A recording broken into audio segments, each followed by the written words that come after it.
Time to delve deep into the world of Arrow and go under the green hood.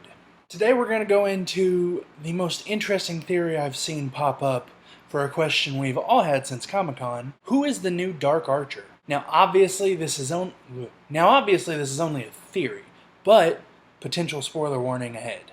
Okay, so we know they're calling this new Archer Prometheus, but who's under the mask?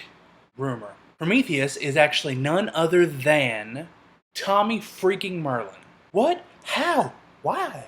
So know what you're thinking. How? Simply put, Lazarus Pit.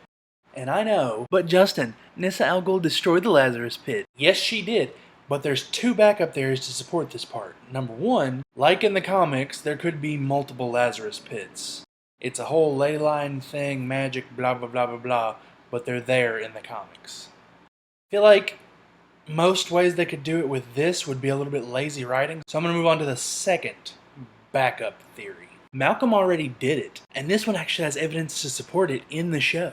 So if he was resurrected some time ago, he would have had time to train and learn how to move the way that Prometheus moved in the trailer. Also, it would explain why Malcolm was so hesitant to use the pit on Thea when presumably he had had no other contact with the pit outside of seeing Roz heal himself.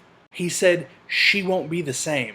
Come to think of it, he's pretty damn knowledgeable on what happens to a person who's been resurrected by the Lazarus Pit, with the knowledge of the bloodlust and exactly what you have to do to sate that bloodlust, with absolutely no explanation as to why he knew this. Little extra food for thought, Arrow's executive producer, Wendy Miracle, says this about Prometheus. He's someone Oliver unwittingly created in Season 1 when he was the killer in the hood.